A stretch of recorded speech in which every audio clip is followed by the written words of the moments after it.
Hello, Radhe Radhe. आप सब कैसे हैं? मैं आशा करती हूँ आप सब लोग बहुत अच्छे होंगे।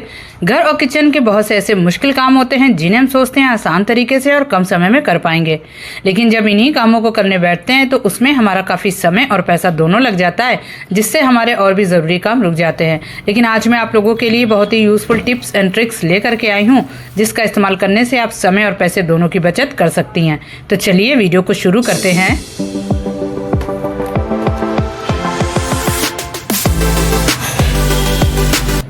मेरी पहली टिप, यहाँ पे आप कोई भी एक छोटी बॉटल ले लीजिए। आप इससे बड़ी भी ले सकते हैं, मेरे पास छोटी थी तो मैं इसी का यूज़ कर रही हूँ। आपको क्या करना है, इसका बीच वाला जो पोर्शन है उसको कट करना है। तो आप किसी भी चाकू की हेल्प से कर ले या कैंची की हेल्प से कर ले, बहुत ही आसान तरीके से कट हो जाता है। बस आपको एक चीज़ का ध्यान रखना है, बहुत छोटा नहीं करना है। आप बड़ी बॉटल का ही बनाइएगा। मेरे पास बड़ी बॉटल नहीं थी, मैं छोटी बॉटल का यूज़ कर रही हूँ। अब आपको क्या करना है, नीचे वाला पार्ट भी इसका कट कर देना है। कैंची की हेल्प से आप इसको बिल्कुल बराबर कर लीजिएगा।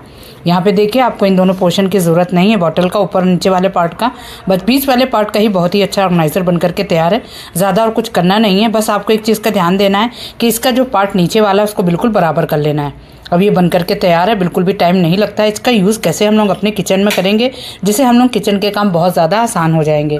अक्सर आपने देखा होगा घर में हम लोग को चाय वगैरह या कुछ ऐसी चीज़ें बनानी होती है जिसके लिए हम लोग को लौंग, काली मिर्च को कूटना होता है। तो हम लोग क्या करते हैं, ऐसे स्लैब पे रख के इसको कूटने लगते हैं। लेकिन प्रॉब्लम सबसे ज़्यादा क्या हो करती है, जो काली मिर्च लौंग इधर उधर बहुत ज़्यादा फैलने लगती है, बार बार हम लोग को उसको समेटना पड़ता है। तो बस आप इस तरह से बॉटल को बनाइए, नीचे से बिल्कुल बराबर रखिएगा, ऊंचा नीचे ना हो। बस आप कुटनी की हेल्प से कूटेंगे ना तो बहुत ही अच्छे से ये क्रश भी हो जाएगी, बिल्कुल भी काली मिर्च या लौंग इधर उधर नहीं भागेगी। आप जितना भी इसको महीन करना चाहे इसी तरीके से कर सकती हैं। तो ये बहुत ही यूज़फुल टिप है। ऐसा होता है कभी कभी इस तरह से हम लोग काली मिर्च और इस तरह से लौंग को करते हैं, और कभी कभी करीब 2-3 पीस लहसुन को हम लोग को ज़रूरत होती है कूटने की। तो उसके लिए सोचते हैं हम लोग मिक्सी क्या चलाएं, तो कुटनी से कूटते हैं तो लहसुन भी इधर उधर भागता है। तो यहाँ पे मैंने पीस नहीं किए थे, पीस करेंगे तो इधर उधर ज़्यादा भागेंगे। तो बस आपको क्या करना है, लहसुन इधर उधर ना हो, आप इस तरह से बॉटल का यूज़ करिए। बहुत ही आसान तरीके से आप लहसुन को भी क्रश कर सकती हैं, दरदरा पीस सकती हैं, है ना। बहुत ही आसान तरीका। तो इस टिप को एक बार ट्राई करके ज़रूर देखिएगा, ये बहुत ही यूज़फुल है। इससे हम लोग के काम बहुत ज़्यादा आसान हो जाएंगे और समय की बचत बहुत ज़्यादा होगी। तो ट्राई ज़रूर करिएगा। अगली टिप मेरी यहाँ पे ब्रश को लेकर के है। इस तरह से जो मेकअप ब्रश होते हैं ना, हम लोग इसका यूज़ करते हैं। रोज़ तो हम लोग इसको धुलने नहीं बैठेंगे, लेकिन इसको धुलने में भी प्रॉब्लम होती है। इसको कैसे क्लीन करें, तो बहुत ही सिंपल और आसान तरीका बताऊंगी, जिससे ब्रश पूरी तरह से क्लीन हो जाएगा, ज़्यादा टाइम भी नहीं लगेगा। इसके लिए आपको क्या करना है, हैंड वॉश लेना है। तो यहाँ पे करीबन 4 से 5 बूंद आप हैंड वॉश ले लीजिए। अगर हैंड वॉश नहीं है तो आप यहाँ पे शैम्पू का भी यूज़ कर सकते हैं, लेकिन हैंड वॉश बहुत ही अच्छे से इसको क्लियर करेगा। आपको क्या करना है, हैंड वॉश डालना है, उसके बाद थोड़ा सा यहाँ पे पानी ऐड करना है, करीबन 2 से 3 चम्मच। पहले आप कम पानी ऐड करिएगा और अच्छे से आपको ब्रश से चलाना है। आप कोई कटोरी या बाउल कुछ भी ले लीजिए, अच्छे से आपको इस तरह से चलाना है। उसके बाद थोड़ा पानी और ऐड करना है, फिर अच्छे से इसको घुमा देना है। आप देखेंगे ब्रशेस के बीच में या ऊपर जितनी भी मेकअप वगैरह इसमें लगा रहता है, जो भी पाउडर वगैरह, सब पूरी तरह से क्लीन हो जाएगा। आप करीबन 1 से 1.5 मिनट इस तरह से क्लीन करेंगे तो हर एक ब्रश बिल्कुल क्लीन हो जाएगा। ब्रश भी आपके पूरी तरह से जितना भी मेकअप में फंसा हुआ है या लगा हुआ है पूरी तरह से क्लीन हो जाएगा। यहाँ देखिए पानी बहुत ज़्यादा गंदा हो गया है, जितना भी मेकअप इस तरह से ब्रश में लगा हुआ था तो वो पूरी तरह से क्लीन हो जाएगा। बस इस तरह से चलिए आपको एक बार क्लीन पानी से भी साफ़ करके दिखाती हूँ। देखिए ब्रश पूरी तरह साफ़ हो गया। बस आप इसको ओवरनाइट ऐसे ही छोड़ दीजिए, ब्रश बिल्कुल न्यू जैसा हो जाएगा और बहुत ही अच्छे से काम भी करेगा। ट्राई करके ज़रूर देखिएगा, बहुत ही यूज़फुल टिप है। अगली टिप मेरे यहाँ पे इस तरह से काजू बादाम को लेकर के, तो यहाँ पे मैंने कुछ काजू लिए हैं।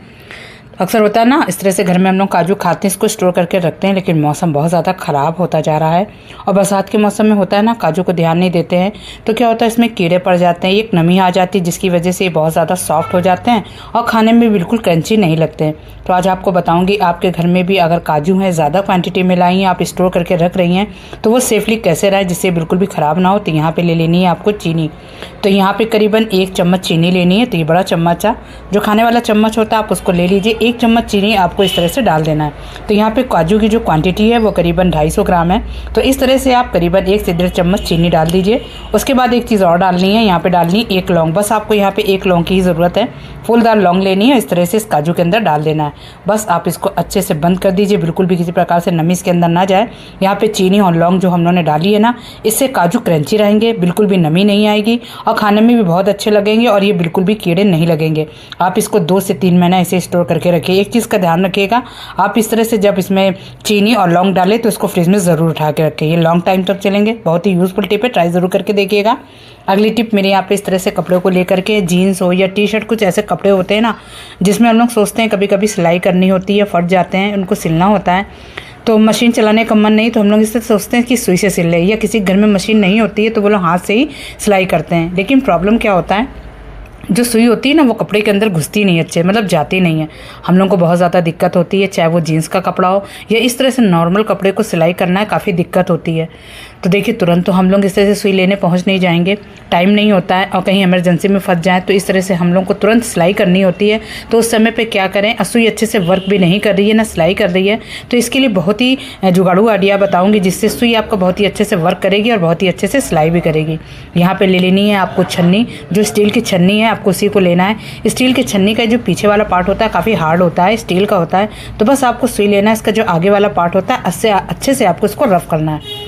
अच्छा, सुई अच्छे से क्यों नहीं चलती, क्योंकि उसमें आगे इस तरह से जंग वगैरह आ जाती है रखे रखे, तो इस तरह से रगड़ेंगी ना तो बिल्कुल क्लीन हो जाएगी, बिल्कुल न्यू तरह हो जाएगी। अगर आपके पास छन्नी नहीं है तो आप जो आटे छानने वाली छन्नी होती है आप उसका भी यूज़ कर सकते हैं।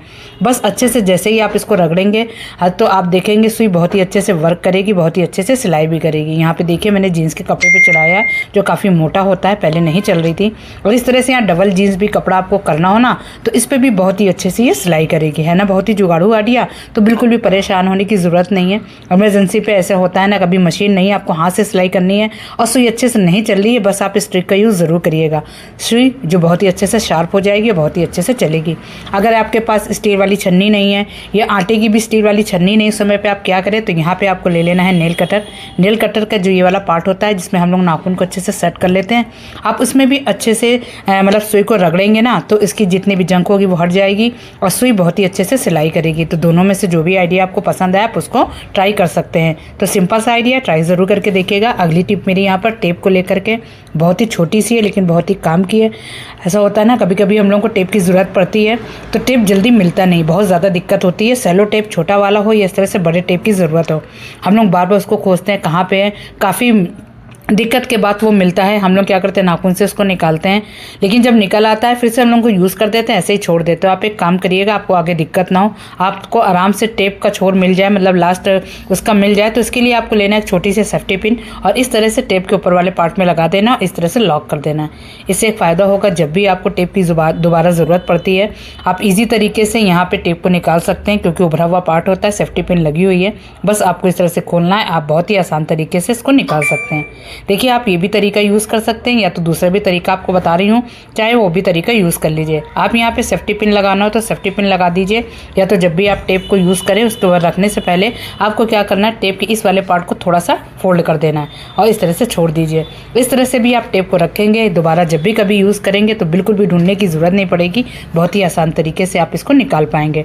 बहुत ही काम की टिप है, आप इसके ऊपर ट्राई करके ज़रूर देखिएगा। यहीं पे वीडियो का मैं एंड भी करती हूँ।